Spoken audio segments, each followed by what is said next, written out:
Hello everybody and welcome back. My name is Kari and today I'm doing a small library book haul. I don't do these often because I don't usually take out a lot of books from the library, mostly because I know that it takes me longer to read them and I'm not really sure why, but also because I don't usually take more than one book out of the library and it seems kind of a waste to make a video about this one specific book that isn't a review.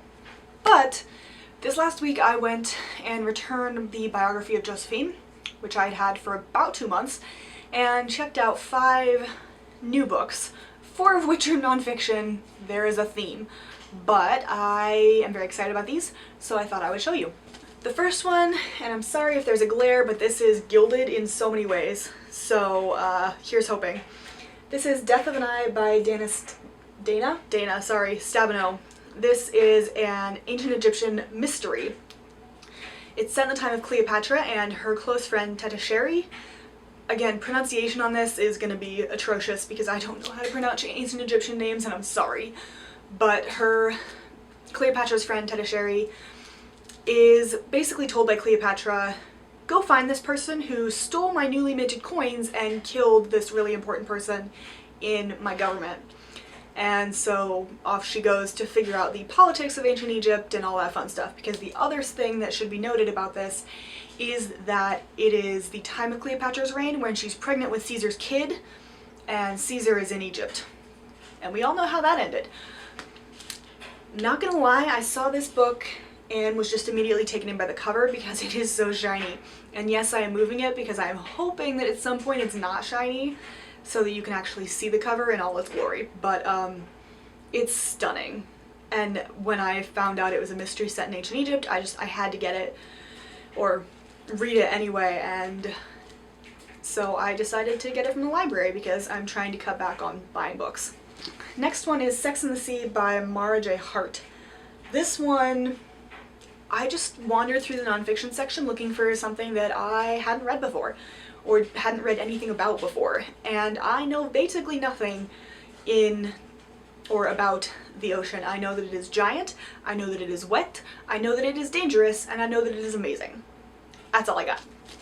But this one, so the first 2 sentences of the description are, forget the Kama Sutra. When it comes to inventive sex acts, just look to the sea.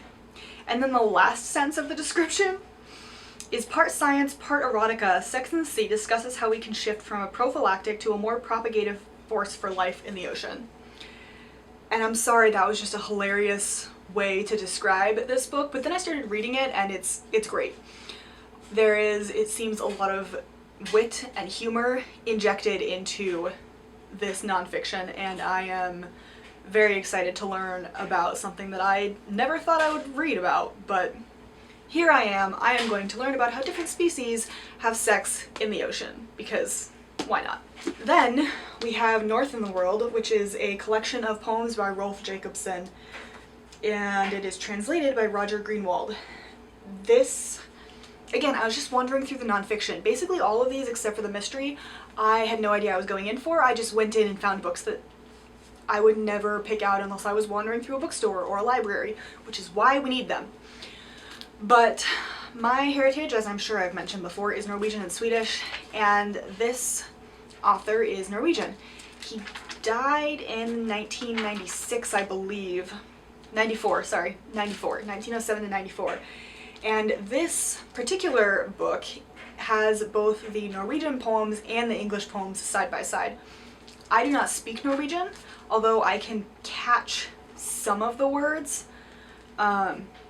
I'm not even going to try to pronounce any of these because I know that I will absolutely butcher them, and I don't want to do that. But they're similar to German and English in some ways, so I can catch a lot of them, but I think it's really fun to compare the two that way. Also, poetry is just a lot easier because it tends to be shorter, so unless you're really analyzing it and really diving in, poetry goes a lot faster.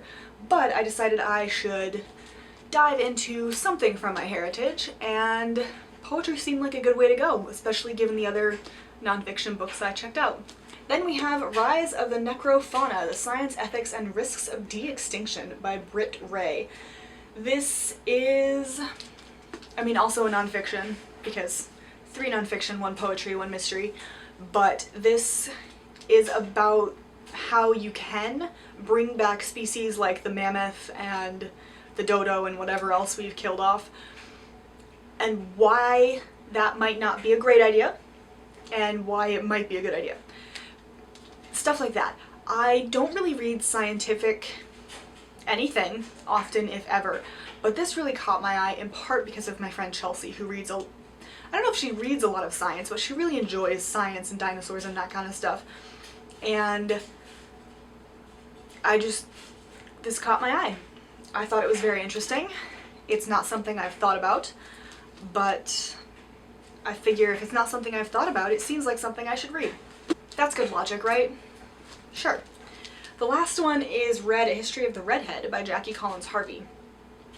Name is self-explanatory, but I thought this would be absolutely fascinating. I know nothing about hair. I don't know any famous redheads except Elizabeth I. And given the culture, I guess, around redheads even today, the joke that they're soulless, they're calling them gingers, whatever.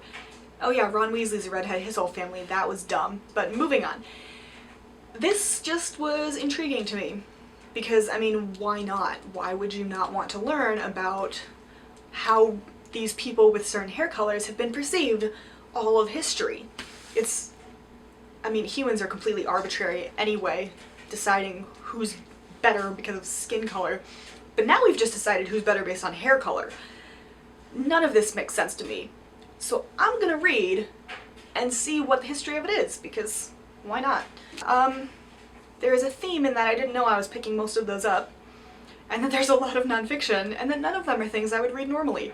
I literally went into the most obscure sections of the library I could find, which are not the sections I usually go into. But here we are, and I'm very excited about all of these books. If you have any thoughts on them, let me know down in the comments below, but until my next video, bye!